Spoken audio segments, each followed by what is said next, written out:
Bienvenue à tous dans cette nouvelle vidéo. On se retrouve pour le 5e épisode de notre let's play sur The Legend of Zelda Twilight Princess HD. Et donc, petit récapitulatif, nous sommes toujours en loup, comme vous pouvez le constater. Nous sommes partis après que la princesse Zelda nous ait expliqué un petit peu pourquoi le monde a été changé en crépuscule, pourquoi les gens ont été transformés en simples esprits. Et donc du coup, Midona, hein, on sait maintenant son nom, qui est venue pour nous aider, qui fait partie du monde du crépuscule. On ne sait pas trop pourquoi elle nous aide, hein, pour l'instant. Elle pourrait très bien être logée du camp des ennemis, mais apparemment non, elle a l'air d'être contre eux, pardon, mais on ne sait pas vraiment trop pourquoi. Toujours est-il que notre objectif, nous avons rencontré l'Atoine ici même dans la source de l'esprit. Il nous a expliqué pas mal de choses aussi, et du coup notre objectif, hein, qui vient de voir le jour, puisque nous allons devoir libérer les 3 autres esprits de la lumière de leur contrée qui ont été contaminés par ce crépuscule et qui donc se sont changés en, on va dire, monde des ombres, si on peut l'appeler comme ça. En tout cas, ces zones, le monde entièrement n'aura plus la même tête, on n'a actuellement pas la même tête qu'avant l'arrivée du roi des ombres, et du coup on va tout de suite partir pour la forêt de Firon pour aller libérer l'esprit qui s'y trouve, tout simplement.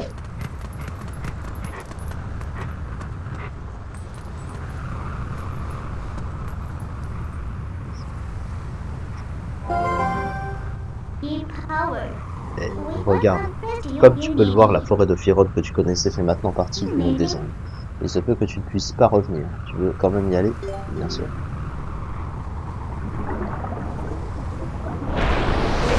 T'as vu comme ça?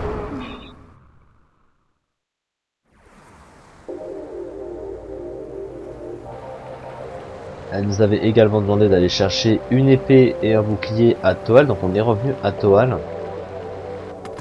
Et à noter que du coup on peut, en étant en loup, être à la fois dans ce monde-ci et dans le monde de la lumière, mais surtout on ne peut pas retrouver, on ne retrouve pas notre apparence même quand on va dans le monde de la lumière, puisque c'est l'esprit d'ici qui, une fois libéré, nous aidera à reprendre notre forme. Bah c'est toi qui m'as demandé d'aller chercher une épée et un bouclier, putain.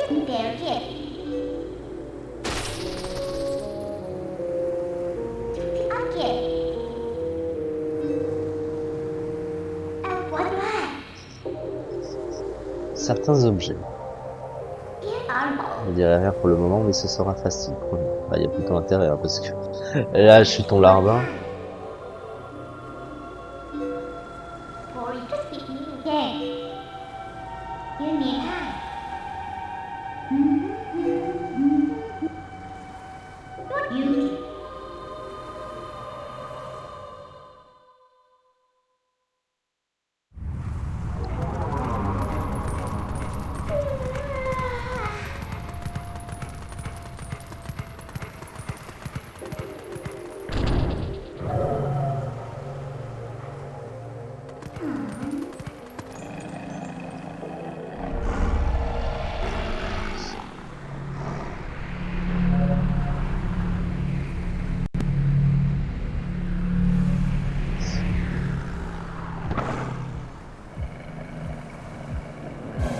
Alors, encore ça.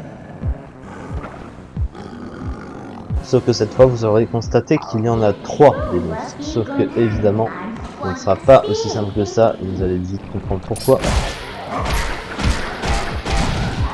Ah, il paraît parce qu'ils font très mal.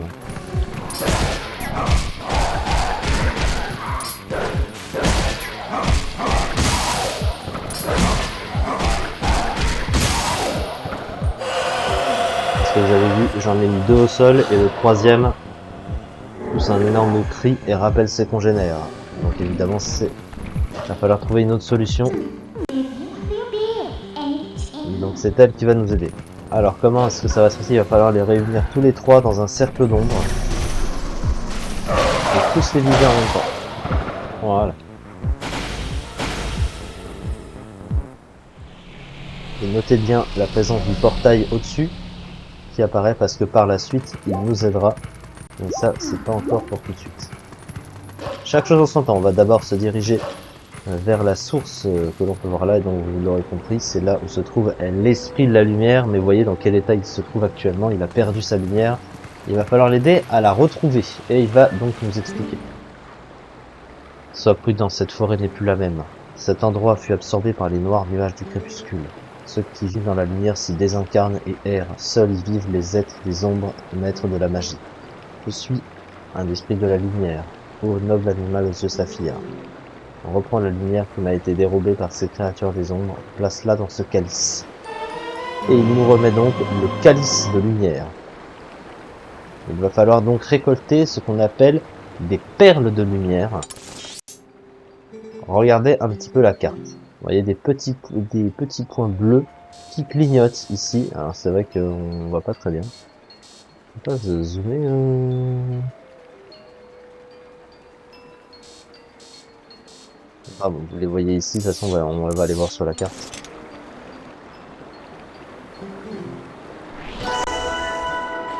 Et donc ce qu'on recherche, ce sont ce qu'on appelle des insectes des ombres. Alors qu'est-ce que c'est des insectes des ombres? Ce sont des petits monstres, comme on peut voir, vous voyez ce qui est électrifié là.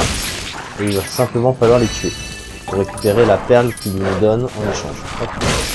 Et les deux. Alors, dans la version sur Wii, du coup sur les précédentes versions, et donc de Stylon, il y avait plus de perles de lumière à trouver. Sur la version HD, il y en a 4 de moins. Il y en a un total de 12, tout simplement. Et donc, il va falloir tous les tuer, sans exception. Alors, on va commencer. Alors, celui qui s'est barré, pour l'instant, on va pas aller le tuer, puisque on va se rendre ici. Vous voyez la petite entrée qu'il y a là. Puisque, vous le voyez sur la carte, il y a un insecte là-dedans. Donc là, on en a 2. Et 2. 1 et 2.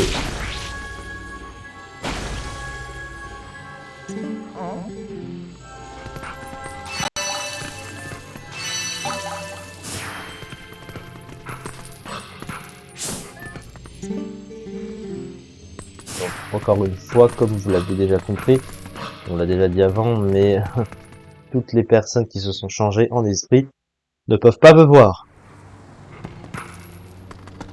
Mais les insectes des ombres étant des monstres du crépuscule, ça par contre ils peuvent les voir. Pourquoi est-ce que c'est comme ça? Alors évidemment ça a une logique, parce qu'on est on n'est pas un être de la, comment dire, on est un être de la lumière aussi, donc on est censé se changer en esprit, mais la Triforce nous donne une immunité apparemment, et c'est aussi pour justifier le scénario, parce que s'il nous voyait, s'il prenait peur en nous voyant, bah ça bouleverserait complètement le jeu, hein, clairement. Puisque bah par exemple les enfants, si on les retrouve, ils nous verraient en loup, ils comprendraient pas, ils sauraient pas qui nous sommes. Donc, ça aurait complètement changé le jeu, clairement. Donc voilà, on a obtenu cette perle aussi, on en a actuellement 5, il en manque donc 7 à obtenir. Donc là dans cette grotte, il n'y en a pas.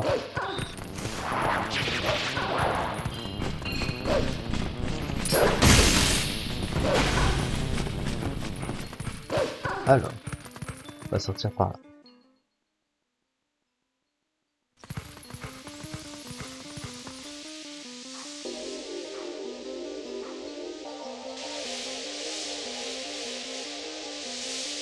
Faut surtout pas toucher à cette vapeur violacée qui est empoisonnée. Mais attention parce que on a un insecte ici. Oh, hop. On va passer par là.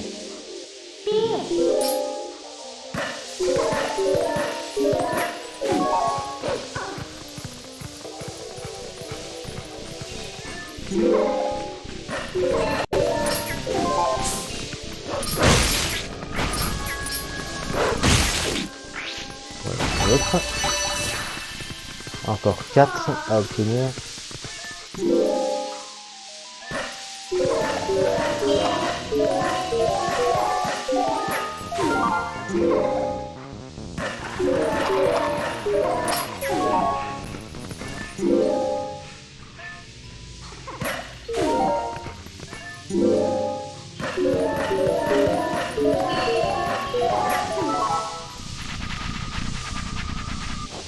En voilà deux autres.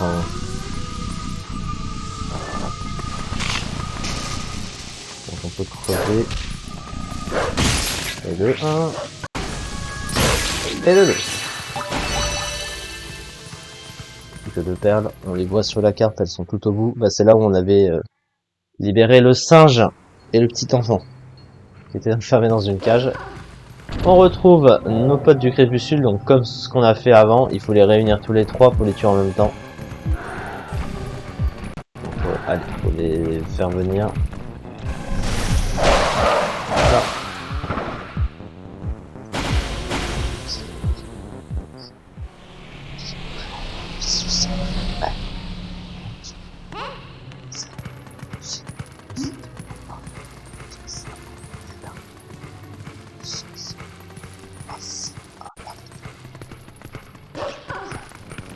Donc encore une fois, mémorisez bien le portail qui est apparu avant, il servira par la suite.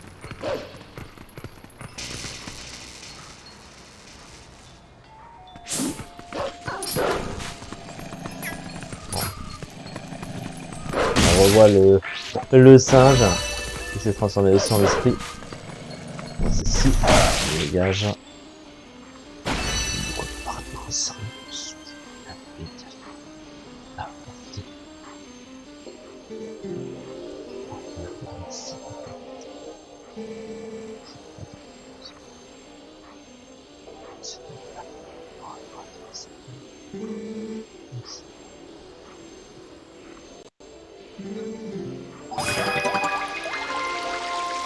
Voilà, la dernière perle est réunie et retrouvée.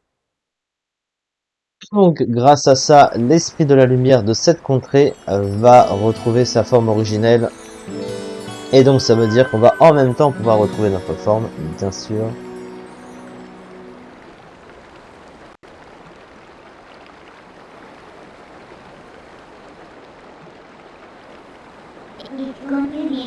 C'était si bien. Je me demande ce que les gens trouvent à un monde de lumière. Bah, c'est quand même plus beau!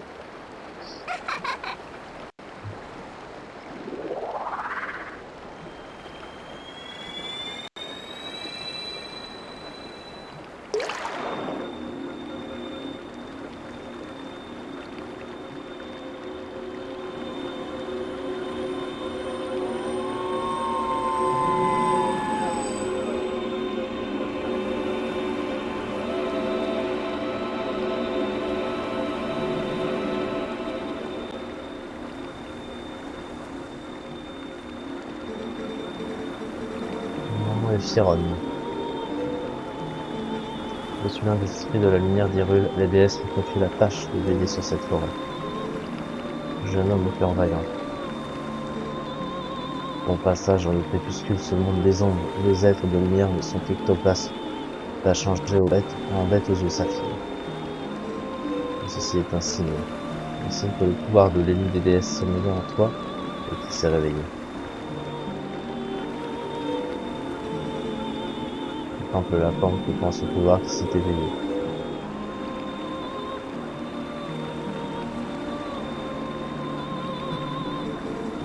La tunique verte qui t'habille appartenait autrefois au héros choisi par les déesses dans ces temps anciens. Et le dépositaire de ce pouvoir qui n'était qu'en orge.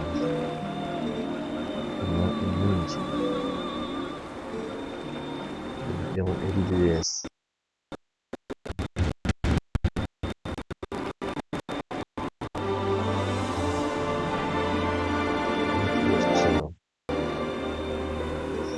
Une puissance obscure se cache endormie dans le temple au fin fond de la forêt. Nous, esprits de la lumière, avons jadis scellé ce pouvoir interdit. Sa nature fait qu'il ne devrait jamais être touché par une créature du monde de la lumière. Malheureusement, ce pouvoir est nécessaire pour délivrer le monde du joug du roi des ombres. Si tu désires faire taire ce pouvoir, il te faut traverser la forêt et pénétrer dans le temple qui est caché en son sein.